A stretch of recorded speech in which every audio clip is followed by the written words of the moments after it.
హరిహర వీరమల్లి గురించి మాట్లాడుకుంటే సినిమా అంతా ఎలాగో మొత్తం అంతా డైలాగ్స్ అన్నీ అయిపోయినాయి, అంతా అయిపోయింది. సో ఓవరాల్గా అంటే ప్రాజెక్ట్ ఎప్పుడు వస్తుందో మాకైతే ఐడియా లేదు.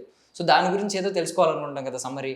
మీ మీ పరంగా సినిమా నాకు తెలిసింది ఏంటంటే సినిమా సగం పైన అయిపోయింది, సగం పైన అవుతుంది. మరి ఎందుకు లేట్ అవుతుంది ఏంటనేది అది నాకు కూడా ఐడియా లేదు, ఎందుకంటే నా వర్క్ అయిపోయింది.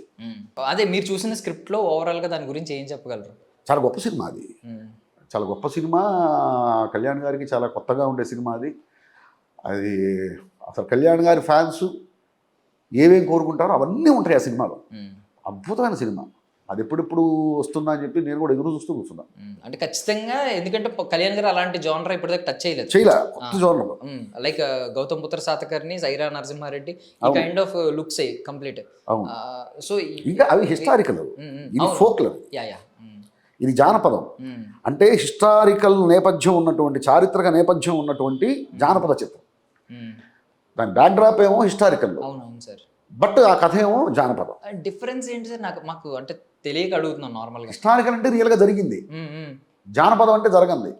ఓకే, జానపదం అంటే ఇప్పుడు చందమామ కథలు ఉన్నాయనుకో, ఇప్పుడు అవన్నీ జరిగినాయి కావు, కానీ గౌతమిపుత్ర శాతకర్ణి జరిగిన కథ, అలాగే సైరా నరసింహారెడ్డి అది జరిగిన కథ.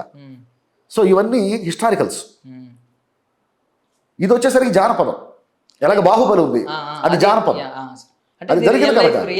రియల్ లైఫ్ క్యారెక్టర్ మీద తీసుకుని బేస్ చేసుకుని రాసిన కథ అని కొంతమంది అన్నారు. అదే నేను చెప్తుంది, హిస్టారికల్ బ్యాక్డ్రాప్ అన్నాం కదా, చారిత్రక నేపథ్యం ఉన్నటువంటి జానపదం.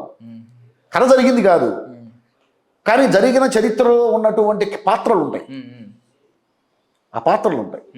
అది చాలా బాగుంటుంది, అద్భుతమైన. అంటే ఇప్పుడు మేము అంటే మా జ్ఞానానికి మేము ఊహించుకోవడానికి RRR లో వీళ్ళిద్దరు క్యారెక్టర్స్ ఎలాగో ఆ టైప్ అనుకోవచ్చు. అంతే అంతే అంతేనా సార్? అంతే. ఓవరాల్ అయితే అద్భుతమైన సినిమా అంటారు. తొడ కూడా కొట్టించారు ఆయన చేత. చూసాము. ఓకే, మిమ్మల్ని ఇంకా అంతకు మించి అడగలేం కానీ మేము